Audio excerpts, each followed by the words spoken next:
Hello and welcome to Bloke Off the Range, and we're down at a low level today because we're going to be working on the action of this Squier Bullet Strat here. Now, up to now, I've given an introduction of what we're going to do, and I've intonated it by moving the saddles back and forth to make sure that the note at the 12th fret is the octave above the open string. Now we're going to deal with the basic action height, and then after doing this we're going to learn whether we need to fret level or not, and I think the answer is no. But we're going to talk about two different things here because there's an interplay between the two of them, which is the neck relief, the curvature on the neck, and the action height of the saddles. And then next time, once we've got all that sorted, we're going to get the action height at the head end sorted. That's a separate step, because just to remind you, altering the action height here has a massive effect here and almost no effect here, and altering the action height here has a massive effect here and almost no effect here. So we can do this basically almost independently, more or less. Now we're going to do everything with the guitar on its back, more or less, and I've got a box of empty match 7.5 by 55 Swiss cases there under it so that I can angle it so that you can see better what I'm doing with the camera. If I put the camera any lower, I'm going to be struggling. Right, so basically the action height is a combination of the neck relief, so curvature, and the saddle height there. This is minor, we won't worry about that in a minute. Now, a guitar neck is typically not flat. These strings are applying a lot of force on the front of the head here, pulling it that way. Then you've got the wood of the neck itself and what's called a truss rod, and I just happen to have a truss rod sitting here. Now, to counteract the pull of the strings up that way, this truss rod sits inside and you put tension on it. Now, this one I actually bought it not to put in a guitar, but as what's called a banana tool for fret leveling. Now, you see that this is not quite symmetrical. There's a flat edge and a curved edge, and there's a screw that runs down it. And when I tighten the screw, like this, it makes the truss rod bend in a particular direction. See? That's quite convex, like that. Now when this is in the guitar, this is going to pull the neck backwards to counteract the effect of the strings. There's two types of truss rod. There's a pull truss rod, which will only do that, and there's a push-pull truss rod. And this is a push-pull truss rod. And this one, when you screw it the other way, you can make it concave, which will counteract a neck that's warped in the wrong direction. So that's what's going on there. Now, any sensible guitar has the adjustment for it here, and you just get in there with an appropriate Allen key, and when you tighten it, that will flatten the action, and when you loosen it, it will let the strings pull the action up. Sometimes if it's not there, sometimes it's covered by a plate, you might need to take a plate off. Otherwise, it's under here. You might have to take the scratch plate off, or even worse, you might have to take the whole neck off. I have a massive preference in favour of these. I live at altitude, the air's quite dry up here. Practically every guitar I bought up here 2 weeks later, the wood shrunk and it's flattened the action, and I've had to fiddle it. Okay, so I actually screwed this up when filming last night, so subtle costume change, it's now the morning. Right, so as a measurement reference, we're going to take the string itself, because that makes a straight line, it's under a lot of tension. But to avoid worrying about the height at the nut here, we're going to put a capo on the first fret, like that. And then by pushing down beyond the last fret, we can see, does the string vibrate freely or not, or these are pretty good. This will also help you detect any egregiously high frets. Then what we do is at the middle of the string length, which is about the 7th fret, 6th, 7th fret depending, we then use feeler gauges like this. Now it's very difficult to come across good information online as to how much neck relief you have. Partly it's a question of taste. How much do you want? Do you like it flatter? Do you like it more? But if you have it very flat, you'll have to compensate at the saddles, jacking it up like that. If there's too much, it's going to be really high here and you won't be able to do anything about it down this end. So we want to, basically the action height is a compromise between the neck relief and the saddle height, and we want to find something that works. Now, what seems to work for me in my very narrow experience of this is a relief of somewhere of the range of 0.3 to 0.4 millimeters, so 12 to 16 thou. So these 4 gauges here, and the way we test this is really a three-handed job. I'm going to see, can I insert the 40 thou under the 7th fret there? No, that moves the string. In fact, it's about 30 thou. It does move the, sorry, 0.3 millimeters. What you can also do is stick it under and make sure it's flat against the fret, and then see if the string will ring. So here,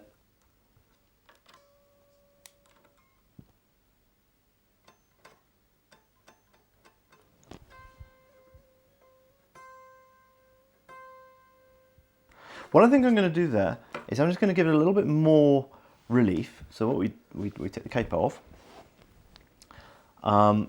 So to give it more relief, I want the strings to pull more on it, so I want to relax the truss rod. So I'm just going to pull the middle 2 strings gently out of the way, and then I'm just going to relax the truss rod by about 1/6 of a turn. And then I'm going to wiggle the neck a bit to help it move around, put the strings back, capo back on, same deal, zoom you in there a bit. Can I get my string to ring over a, just about, yeah. Yep, and just go one more. 0.33 now.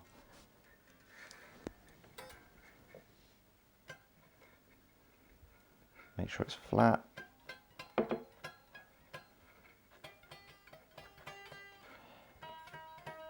Just ring, or just ring.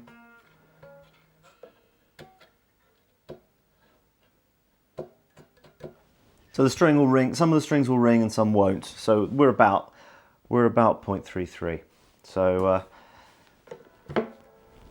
that's that bit done. Back to yesterday and onto the saddles. So the next thing we're going to do is we're going to lower the saddles here.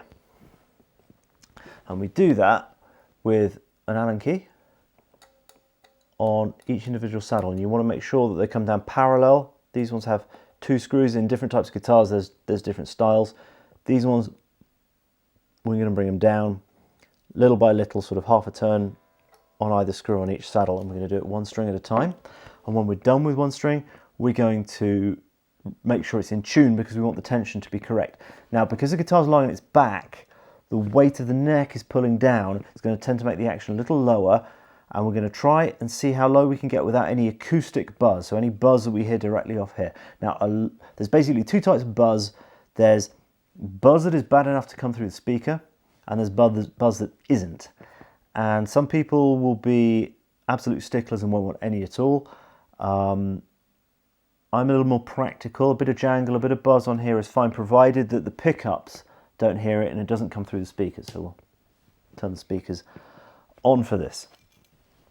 A useful tool here is a string action ruler, particularly one that's in tenths of a millimetre. This is in 1/4 millimetres, annoyingly. But I also have a dial caliper in case I want to measure like that. So we're already down quite low at the end here. We are already somewhere between 1.5 and 1.7 millimetres on the treble string. I'm just going to try and line that up for you like that. Basically, you put the ruler down behind the string and look at it straight across. I'm just going to see how low we can take it before we get any jangle. So there's no jangle there.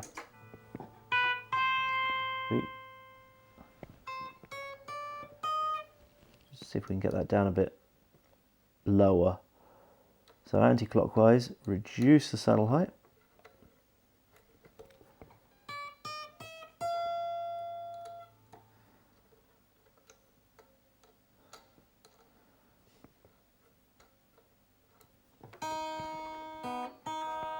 Tuner.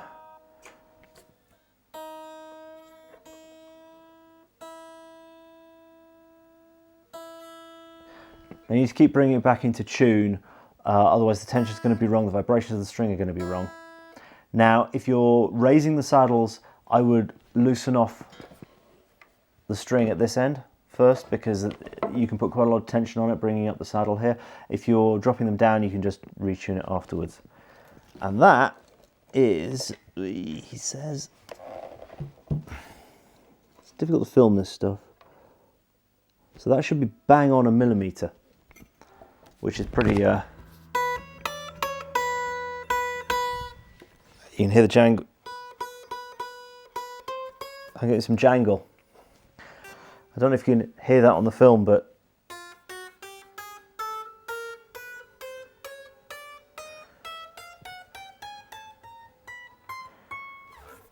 that's not bad. Let's just check that none of that comes through the speakers.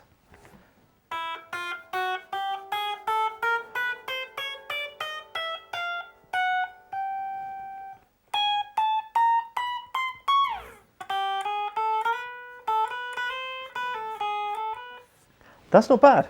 That's at a millimetre on a cheap guitar. Let's see what we can get with the rest of the strings. Well, I might decide to bring that one back up, just if I can't get the others down similarly. Oh, by the way, you're always going to want a bit more string spacing, a bit more action height on the bass side, because these strings vibrate more. So let me just go string by string and see where we get to. Right, so the second string at a millimetre. See where we are.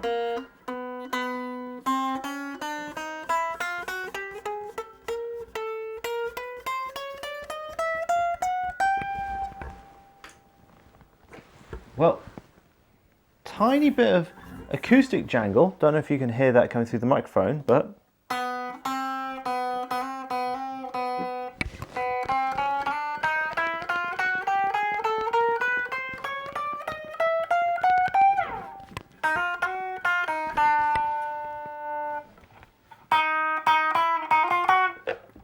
Sam Deeks is probably having a fit that I'm tolerating a bit of acoustic jangle, but does anything actually come through?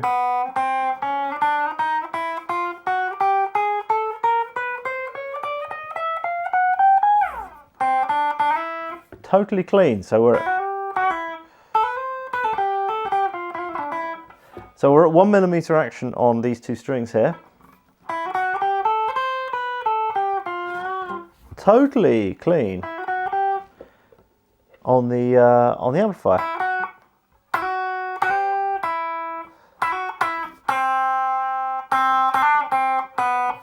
No choking. If I come across any choking, I'll show you. I'll show you what it is. But basically, if I play 3rd fret there and it actually sounds a 4th fret like that, it's because that fret's high and it's choking. Let's keep going.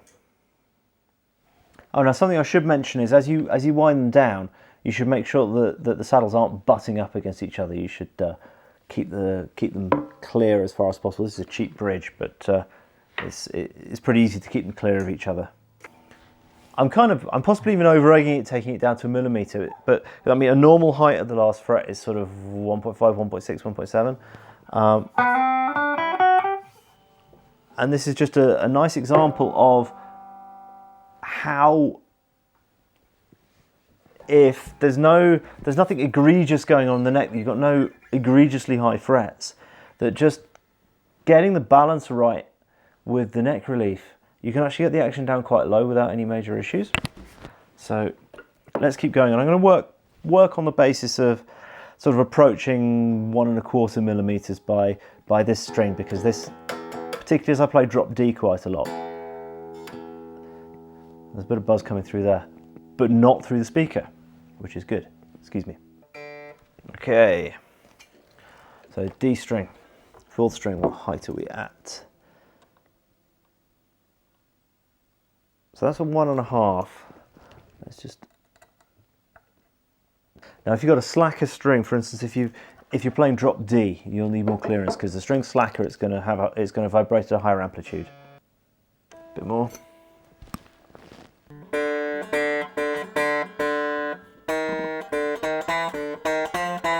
Oh, I'm really not liking the sound of that.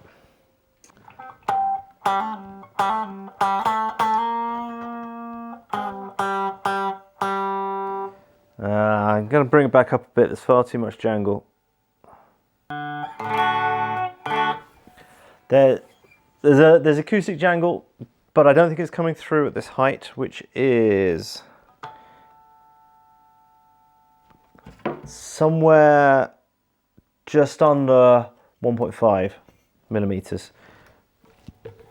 Keep going. Right. Now this last one, which is currently out the factory at about 2.25 millimeters. Let's crank it right down. See if we can get it down to 1.5 as well. And then we got a guitar that's 1 millimeter on the treble side and 1.5 on the bass side. And I'm going to tune it to D, not E.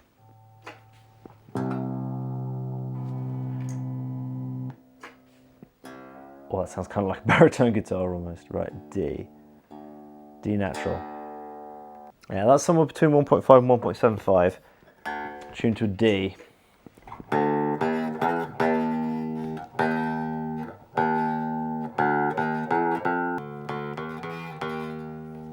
Is that coming through the speakers?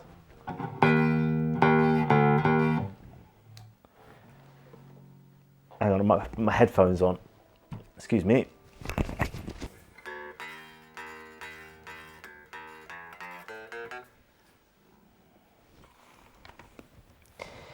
Yeah.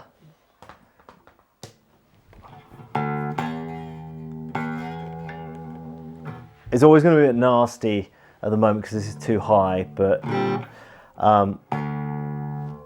yeah, let's see what happens if I bring it up to an E. I might just accept that I can't play this in drop D.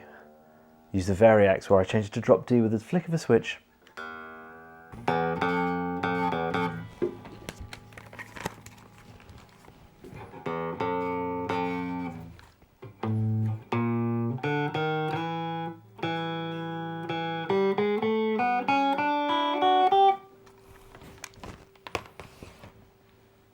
Nah, bring it up a bit.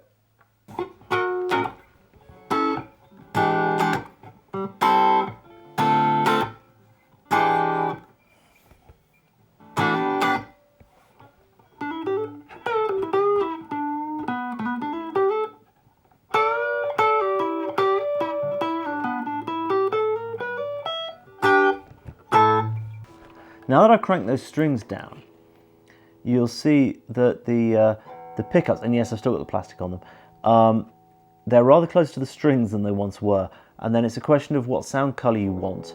You can crank them up and down by just screwing these screws in and out. You can even tilt them. In fact, these are kind of tilted. And certainly this humbucker is far too close. If you like that kind of thing, that's fine, but I think that needs to be a bit thinner. So I'm going to crank that down. But what I think we're going to do now is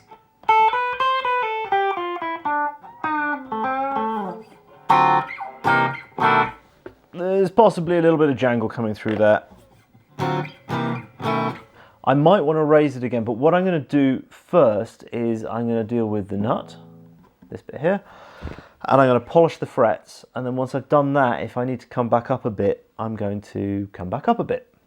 Otherwise, I'm mightily impressed that a guitar this cheap can at least nominally tolerate an action that's down of the order of 1 millimeter on the first string.